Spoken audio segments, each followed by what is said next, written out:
Good Thursday morning, everybody. We have a major news story out there. We kind of gave you a heads up that this was going to kind of coming our way, but Canada's two main railway companies have shut down as of 12:01 this morning. So we have thousands and thousands of rail cars idled across Canada. We're going to talk about that and how it will impact the United States as well. We have some employers out there planning on masks coming back. And we have important updates coming from you guys from the community and a Dollar Tree warehouse fire we need to talk about. That and more on today's Poplar Report. Let's jump into it. Welcome to the Poplar Report. I'm Steve Poplar. I'm an accountant by trade, and these are your updates. If you have something that you'd like to share with the community at large, please let us know by using the word update in your comment down below. You can do that on this video or on any video on this channel. Make sure you give us some sort of geographical location if it's appropriate. We do want to thank our sponsor, Genesis Gold Group. They help people who have retirement accounts get out of stocks and bonds and other risky things into gold, silver, and platinum, something that you can actually hold. If you want your retirement account to be shifted over to physical metals, there'll be a link at the end of the video for you to find out more. Let's start off with this Dollar Tree fire. The Dollar Tree warehouse in Marietta, Oklahoma, had a major fire which is now under investigation. A portion of the building caught on fire. It has smoked up the entire building, so all the produce, all the stuff inside the warehouse has been smoke damaged, of course. We had over 50 firefighters deployed to that fire. They said on the ground that they should have had at least 150, but it took them multiple days to get it put out. It is now extinguished, but this is going to impact all the areas around Oklahoma, North Texas, for Dollar Trees out there. So this is going to cause some more pressure on the supply chain out there. Speaking of supply chain, railroads are so very important, and Canada's two major railways, let me sure if I get these right, Canadian National and Canadian Pacific. It's also called Canadian Pacific Kansas City Southern because they just wanted to have a word salad and they just put them all together. Anyway, CPKCS. But between these two railroads in Canada, now these Canadian railways also operate inside the United States, but this strike is for Canada. So it's not for employees in the United States. So trains south of the border under these names will probably still keep moving, but there's a limit to how much they can move before, something comes up to the border or something should come across the border, that kind of thing. That will cause major impacts throughout the United States. We have $1 billion worth of goods per day moving on those trains in Canada. Just to give you some kind of perspective here, in 2022, we had a 2-day shutdown of Canadian Pacific. Back in 2019, we had a 9-day Canadian National shutdown. But right now, we don't have one or the other. We have both shut down. And there is no timetable, no idea of when this will be over. Right now, we just know that they have shut down, and we are now, as of the drop in this video, about 6 hours into this strike. I already told you that we saw hazardous materials trains have stopped before. All the hazardous material cars needed to be accounted for as of Tuesday. Cross-border trade with the United States stopped last Friday. So we have a lot of impacts already happening. We're seeing industries, U.S. industries like agriculture, autos, home building, and energy already being impacted. Retail, people like you and I, are going to be impacted first, probably when it comes to lumber. Most of the lumber in the United States, or a lot of it, does come from Canada, right? Also, auto parts. Auto parts are going to be impacted by this relatively quickly as well. So this could be a very, very big strike. It is supposedly a strike, but also we're seeing that the rail workers are actually calling in sick. So I don't know that they're allowed to strike. And so what's happening apparently is that they are unofficially striking, which may make this actually harder because then the Canadian government can't order them back to work if they're not actually off work. They're just all sick all at once, with the COVID. Anyway, let's jump into your reports here. Amy says many Denver Walmart stores have no eggs. So we've been hearing about California having no eggs. We've been hearing about Florida, Texas, Ohio, a bunch of places all over the United States having these egg shortages. Now we have Denver also in the center. Blue says hubby's job gave everyone 2 cloth masks for this winter.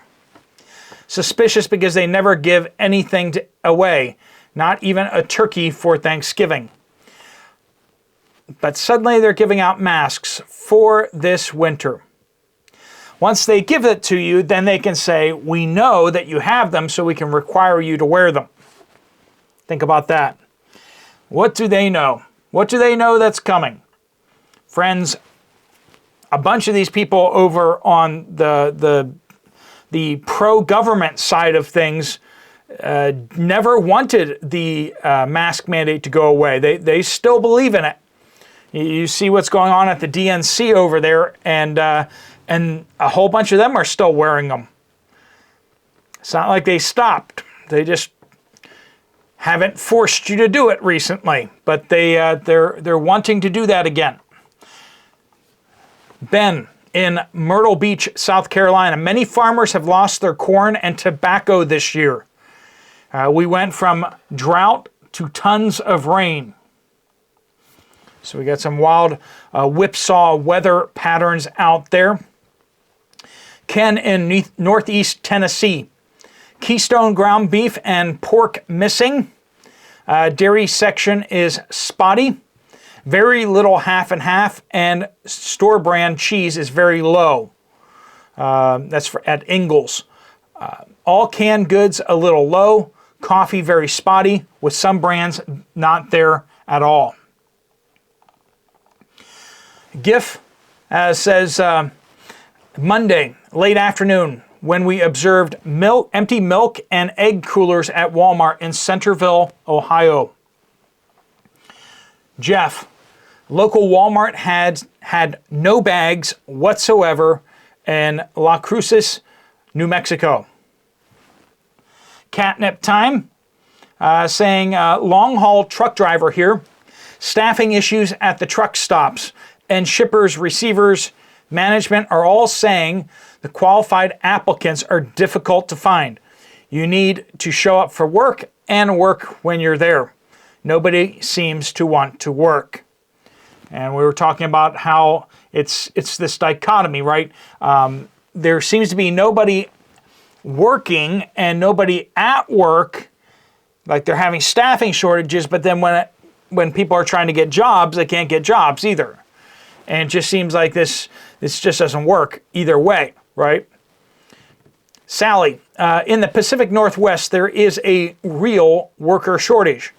A restaurant said the young people will go into the restroom and get on their cell phones for long periods of time. Now, it's not just the young people, okay? The old people do that too these days, right? Almost every business has a shortage, and try to find help in any area of construction. The medical field is full of temporary workers as well. Not good. And yeah, finding good quality workers who actually believe in doing a quality job and working hard. It's hard to find. Most people are either just want to punch the clock, they just want to treat management, they want to treat the business as if it's kind of inconvenience.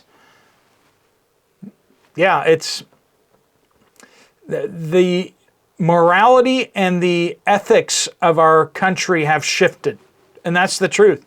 And you can see that the work ethic, the Protestant work ethic, has gone with the Protestantism, right? Arlene says, in my area, Reading, Pennsylvania, my son can't find work, especially retail, despite not having shelves stocked and no one in the departments of the stores. Still can't find a job, can't get work. Jeffrey, in Southwest Missouri, Walmart, eggs almost non-existent. Went to a different grocery store and the same. Biggin says, good morning, Steve. Here's a GV white rice update for southwestern Virginia. Both of our local Walmarts in 2 different counties have no 20-pound bags of rice. There is jasmine and basmati on the shelves. Now, we've seen that, a lot of places. Still got the basmati, still got the jasmine, but the white rice, the cheap stuff, is disappearing. On the app, it showed available to be shipped as of last night. This morning, I checked the app, and it's out of stock now, even for shipping. It was out of stock here in Pittsburgh last time I checked for shipping as well. Not good. We'll update when it becomes available. Again, thanks for all you do, and your house and our household appreciates all that you do. And I ordered the tuna this morning too. So on the community updates, I use the community post to share deals. I'm always kind of like just watching the deal sites for discounts and stuff like that on food and everything. So perishables, non-perishables like canned goods and all those kind of things. There's a lot of good deals that pop up on Amazon particularly. And so I kind of jump on those. They had a big deal for a bulk purchase of tuna fish, tuna in the can, chicken of the sea. And it was a really good deal.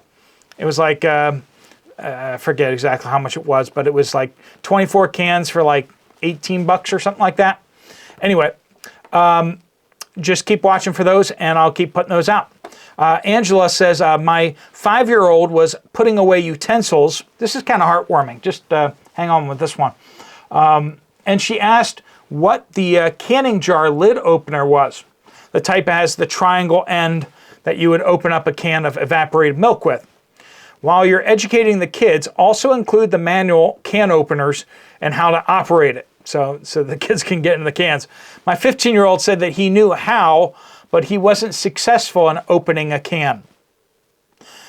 That's just a thought there. I mean, I know we want to go out into the woods and teach these kids how to start fires, but make sure they know how to use a can opener. Make sure they know how to do like basic cooking.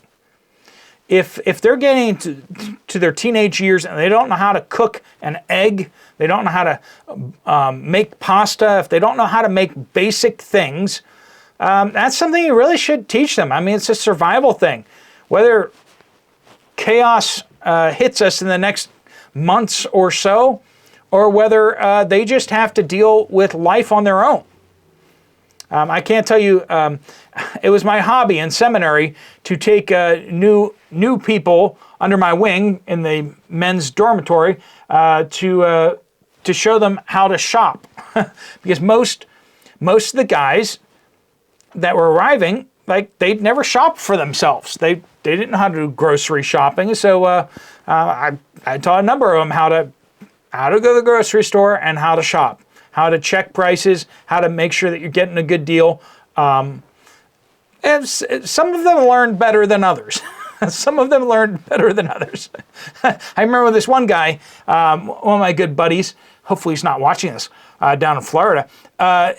He would get his shopping cart and he'd put it somewhere, and he'd like leave his shopping cart and he'd walk across the store to an area to get something, and he'd get that one item and he'd walk all the way across the store and put it in his shopping cart, and then another idea would come to him, like of something he needs or wants, and he'd walk across the store, leaving his shopping cart there, and go get that thing and bring it back. Oh man, it was just terrible. I'd go up and down all the aisles, and he was just abandoning his shopping cart and walking across the store. It's just like, come on, guy. There are better ways of doing this, right? Anyway, so teaching your kids, teaching your grandkids, teaching young people in your life basic skills is important stuff to do, for sure. Things that you think are just perfectly obvious may not be so obvious to them all. So if you guys have updates, please do keep them coming in. Thanks so much for watching. Let us know down in the comments what you guys think. Use the word update, of course. If you want to get some more information from Genesis Gold about what you can do with your retirement account, there's a link right there. If you want to check out another video from this channel, there's one right up there. Thanks so much for watching. Steve Poplar of The Poplar Report, out.